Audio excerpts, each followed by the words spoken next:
I'm Caroline Dowd-Higgins. Thank you for listening to Your Working Life, my podcast series featuring thought leaders in the career and personal growth arena. You spend a significant portion of your life at work, so my goal is to provide you with tools, inspiration, and resources so you can enjoy your career and love your life. And I am delighted to welcome my very special guest to the show today, Marcello Pedalino. Marcello, welcome to the show. Good morning, Caroline. How are you today? Thank you. I am so well, and I'm really excited to dive into a juicy conversation, but I want to tell our global listening audience all about you first. Marcello Pedalino is a 3-time national DJ Entertainer of the Year and lifestyle consultant. He's the author of the inspirational book, Celebrate Life: How to Live It Up, Discover Fulfillment, and Experience the Joy You Deserve. As a lifestyle consultant, he advises individuals, groups, and organizations on how to enhance their current fitness, style, and overall wellness status. And Marcello is the executive director of MMP Entertainment and Event Production, an event planning and event services company. So Marcello, you're just a Renaissance man. You do it all. You do it all. And I love your book, and I want to start by tackling this amazing topic of going to extreme lengths for health. So unpack that for me and tell me what that means for you. Well, in essence, to break it down, it all comes down to taking care of yourself. Because if you can't take care of yourself, you can't take care of the people that depend on you. And that could either be your family members or your clients. So, you may, or people may see it as going to extremes, but, in my world, it's just my reality. So the average person, I think, focuses a lot on perhaps their career, which is good. They focus on perhaps, Pokemon Go. They're so fierce when they walk down the street now. They want to find that next character or whatever it is that they do. But, my definition of what people might call extreme is just, laser focus on health and wellness, because I think that's where it all starts. And if you have that as a foundation, then the rest is, completely attainable, if that makes sense.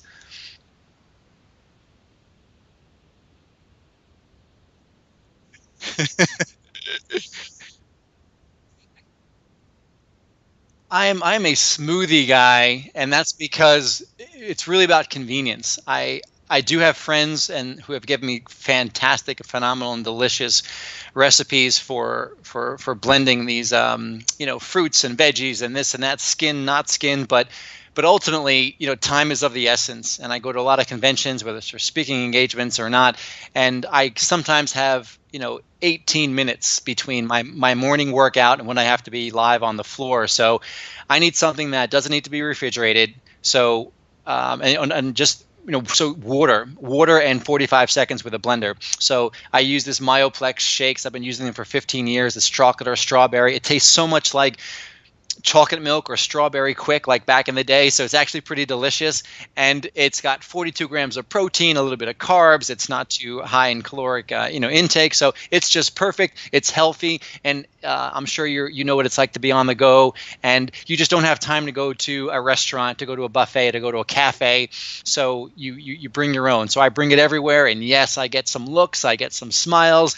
And but believe it or not, Caroline, I've had people over the years call me and say, Marcello, I got my first blender. I now carry around a cooler with me as well. Thank you. So I don't mind it. I don't mind it. It just that's just the way it is, and it works for me. I think it's brilliant. And I'll tell you, we road warriors really do need to plan, because even if we do have that extra 20 minutes to eat in a restaurant, we can't always control the good, healthy food that we want to put in our bodies. So I applaud you for taking your health and wellness and making it a priority, because I think so many people have excuses, and you've just said, look, this is my body and I need to honor it.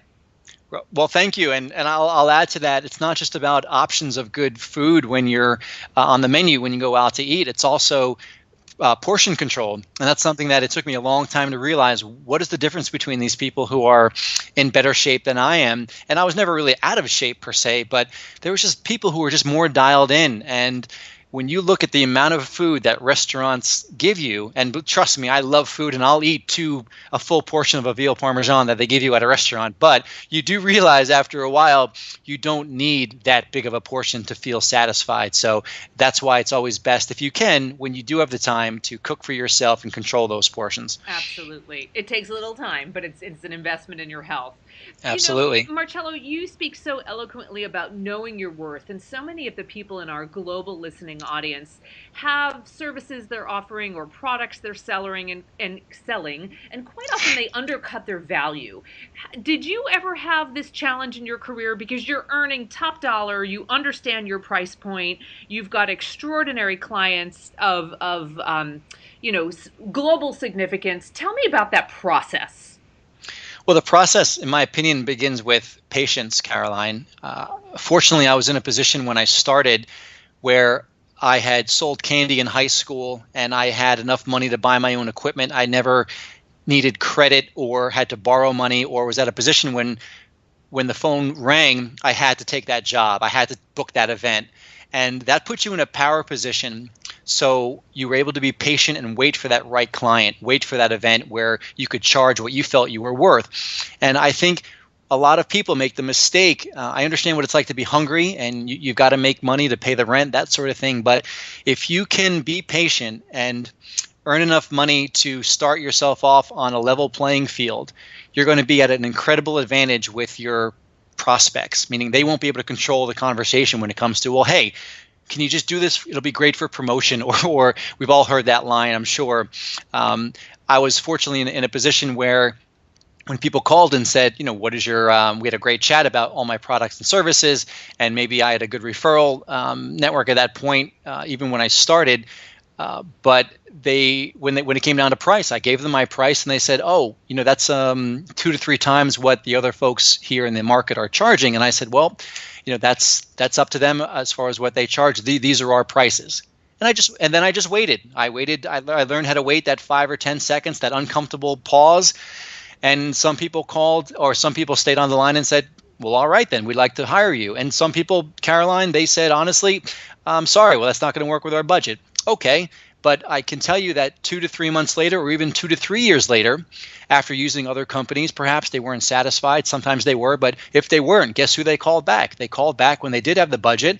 I did the event, and yeah, I had to wait 3 years to book it. But when I did book it, I provided the services and the talents that they had expected.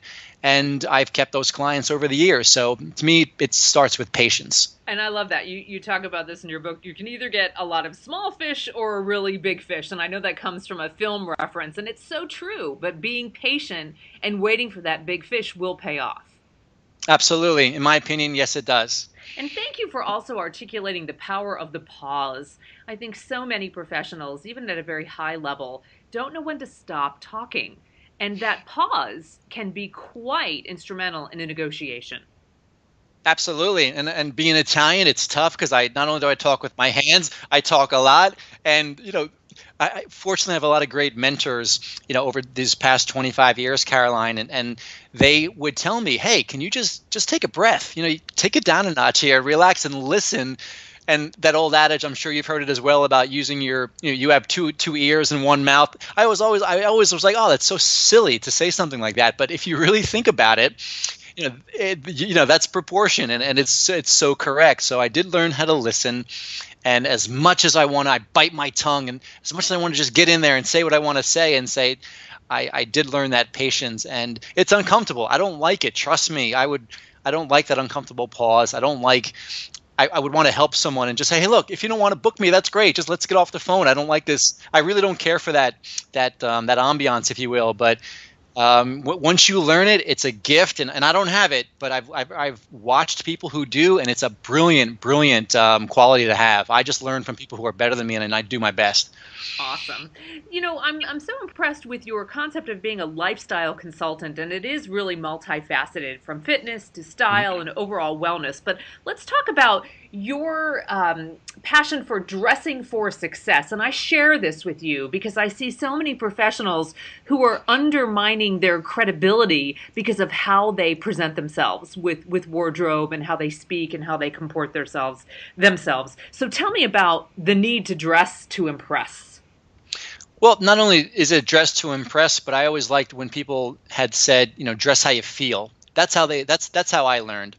And there's the old adage of there's so many old school ways that people had taught me, like dress for the position that you want. And some people find that kind of cliche, but in a sense, that's when I see myself in the mirror and I see myself comfortable, which is how I walk around the house. I walk around with shorts and flip flops if I'm hanging around, but if I see myself dressed up in a suit, Caroline, I swear I see myself differently. It's a psychological thing. I think it can't be denied.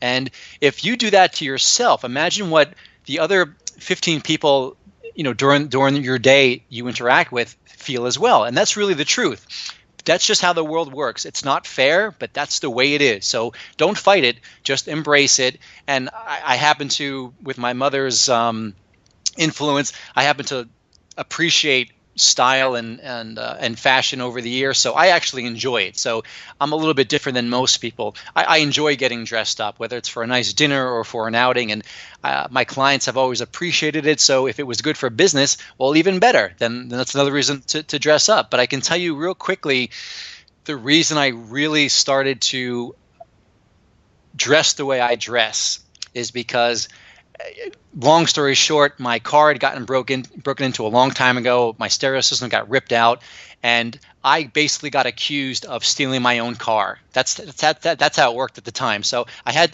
to go to the police station to give to take a polygraph test. And when I went to the polygraph test that day, I wore a suit, and I'm all looking sharp and dapper and whatnot.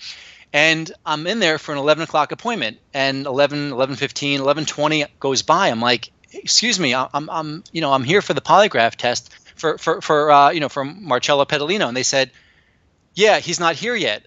I said, what are you talking about? They said, oh, we thought you were his lawyer who was going to be representing him. I said, no, I'm Marcello Pedalino. And from that day, Caroline, I said, wow, that's how people see other people and the power of presentation. So from that day on, whenever something important or significant was happening, I always dressed. And yeah. It's a very significant way about how we perceive people, right? What our first impression is. Love that. Just one sidebar on this, and I'm not sure you're feeling. I do find it frustrating in certain cultures, whether it's the startup industry or the tech industry, where people just feel like they have the luxury of dressing so casually, like they rolled out of bed, or the casual Friday, which can be detrimental because I think no matter what, you always have to be on and be prepared. So when you are seen and heard, you're well received. Yes, and it is, I think, a sticky situation. It's I really do, at this point in my life, I see both sides of it. I think it really depends on what your business is. So I think the tech industry is a different beast because for the most part, they are online and behind a screen all day, and they're interacting via text message and electronic messaging and whatever else is the cool thing nowadays. And I think that's different. So look, if you want to wear your cargo shorts and a t-shirt and a hoodie and your earbuds in all day long, that's fine. That's cool. That's your thing, and it's not really affecting your business. You don't have to be good at necessarily GQ cover quality, presentation, but you do need to be good at what you're doing on the keyboard and exchanging that information. However, my business, in entertainment, hospitality, and event planning services, it's so hand to hand, eye to eye, and physical. It's all visual. And I can tell you that the events that I work, I really don't have the choice. So I think it all depends on, you have to dress for the occasion and use common sense. Now, we all know that common sense isn't common knowledge, but fortunately my background has helped me kind of see what happens when you don't dress for the occasion. I've done these beautiful, gorgeous wedding receptions where someone decides to not dress with the appropriate attire. And a lot of times, Caroline, they don't do it. Honestly, they don't do it to be disrespectful. They just do not know any better. But unfortunately, oh my goodness, the eyes that they get from the bride when they're walking down the aisle and they see the person dressed in perhaps just a pair of slacks and a polo, which is not bad, but it's not a suit and tie, which is what the event called for. It's things like that. So again, I don't think you need to be a fashion snob, and I'm certainly not. But I do know that if you're going to ask me what's going to make your presentation better, what's going to help you perhaps make a better impression, and make you more memorable versus the other 600 people that are being considered, hey, you know what? Dress for the occasion, and it'll certainly help. It's definitely not going to hurt you to be dressed better than everybody else is. I can tell you that. Exactly. So, Marcello, you talk about this in the book, and I really appreciate it. Making your circle of influence a priority, hanging out with people that make you better, right? People that Mhm. perhaps you aspire to be like, people who are perhaps leaders in your industry. Tell me about that, because every successful entrepreneur knows that being alone is dangerous. You've got to equip yourself with a community of people. Yeah, this is the one that I really am passionate about. And my dear friend, Neen James, she's a phenomenal keynote speaker and business advocate, and thought leader coach. She taught me about VIPs and VDPs. The VIPs are the very inspiring people, and the VDPs are the very draining people. And obviously, you want to hang around with the very inspirational people. And Neen is definitely one of them. She's my queen VIP, actually. And yeah, and so if you are who you surround yourself with. I've said that so many times, but I believe it. And if you we've done so many experiments where we have clients or friends of mine who I've actually had the honor of being able to mentor. And I said, look, change your circle of influence, because they've come to me with some complaints they said, look, things just aren't working out. And I said, fine, change your circle of influence. Come back to me in 6 months and you tell me how you're doing. And of course, we'd stay in touch over the months. But in 6 months, guess what? Their life is better. They're doing much better at work. Why? Because they've changed their circle of influence. They're hanging around with more productive people. They're not hanging around with people that just yes them to death. They're hanging around with people who tell them the truth, not necessarily what they want to hear, but what they need to hear. And it has an incredible effect on people. So I'm a huge advocate of cleaning house. Some people do it online because it also accounts for your Facebook interactions as well. Like, look, if you're around people that are online all day complaining about politics, and whether you're Democrat or, I don't care, Republican, just stop complaining about it. It's not going to do anything for you, and that stress carries over into your personal relationships, and it takes over to your cubicle time. If you work for someone else and you're spending 2 hours a day just online, and that's one of your best friends, well, guess what? It's going to rub off on you. And so I always tell people, look, just find that sweet spot. And I'd rather see you have only one great friend or great influence and get rid of the other 16 people, than have a bunch of people that are so-so. And because I really think it's going to have a huge impact if you just do quality versus quantity when it comes to your circle of influence. Well done. So, Marcello, the next topic is really near and dear to me. I've written a lot about this, about how so many people, especially in the United States, leave their well-earned vacation days on the table. They don't use it.